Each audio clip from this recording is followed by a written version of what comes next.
I was 28 years old, and I just became a professor in the US.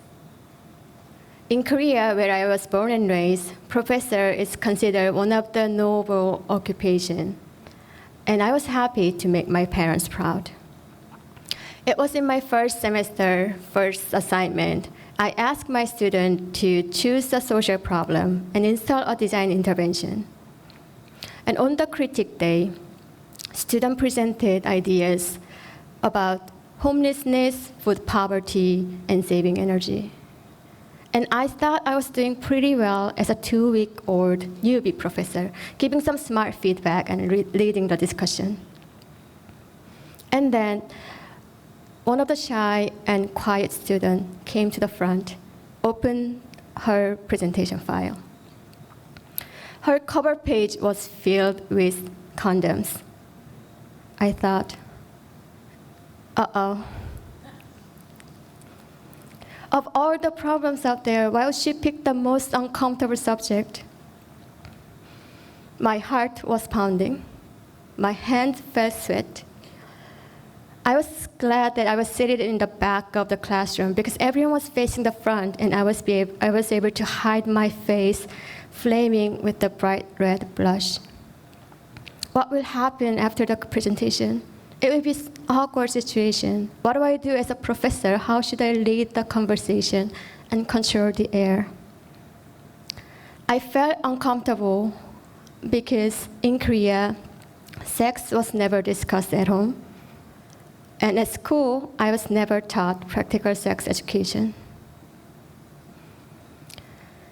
I pledged to preserve my virginity until marriage for my future husband and for myself. I was 13 years old, and in my sex education class, instead of learning about importance of using contraceptive, all the girls had to stand up and pledge chastity out loud. Then we will receive a candy labeled Pure Love Virgin Candy. And girls with the sweet tooth were competing to get it. I remember not fully understanding the true meaning of it, but it felt so significant. For over a decade that followed, I tried so hard to stay away from anything related to sex. And then my student said, "Thank you." As her presentation reaches the end, everyone turned back and looked at me, expecting the first comment. Pretending to be calm, I said, "So, what do you think, class?" Because I didn't know what I had to say. Then I was shocked to see my students openly discussing about the issues comfortably and so naturally. I was the only one in the classroom who felt awkward. In fact, I was 28 and I was sexually active, but I never even have touched a condom before because I thought it was something that women shouldn't care about. I was taught to stay naive about contraceptives and sexual health. And I realized that it is this patriarchal culture that is putting women's health in danger. This hit me so deeply. I couldn't stop thinking about it. What can I do to change this? Couple years has passed. I was back in Korea for my sabbatical. Instead of doing academic research that I was supposed to be doing, I dig up this problem deeper. I found sex education was not that different from my time. And we have such a low condom usage rate because guys refuse to use condoms, and women cannot force them to use condoms because they were afraid to get slut-shamed or judged. So I created a condom for women so women can comfortably use them with confidence. This is the beginning of a sexual wellness brand, SAIB. which flips the word bias, aiming to challenge this patriarchal bias. During the day, I was teaching in the US. During the night, in Korean time, I was working as a startup founder. Only a very few close friends knew what I was really doing. I wasn't brave enough to tell my parents that I'm doing this or update my social media status. When I was pitching my business to investors, all I hear was, "Oh, we don't invest in this unethical business. Oh, we have vice clause preventing us from investing in you. Oh, this will be not successful. You will fail because women don't buy condoms." Whenever the media covers our story, there are always harsh comments. "Slut. You shameless woman. Oh, can I test your condoms with you?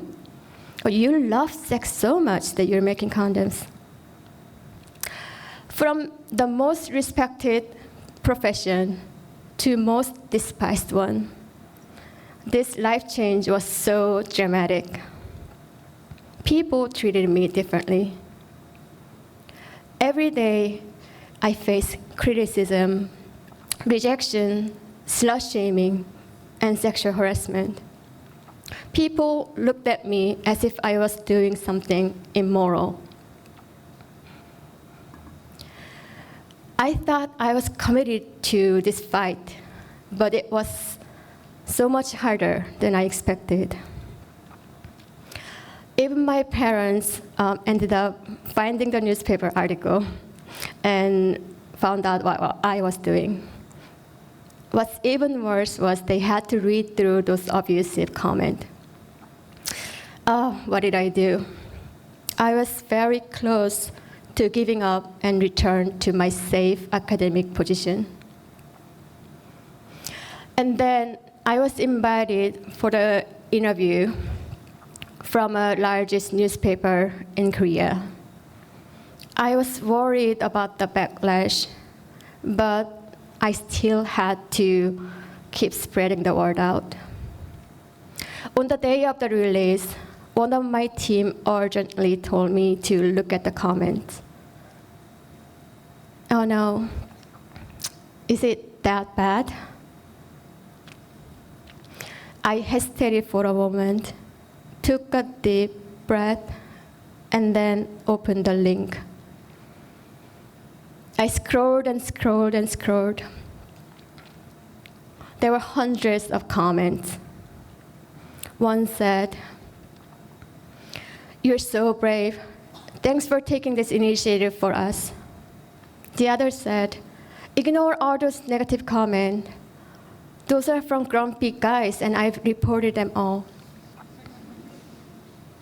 There were some intensive curse words here and there, but it never sounded so beautiful because women were fighting with me. I wasn't alone. We were disrupting this conservative culture together.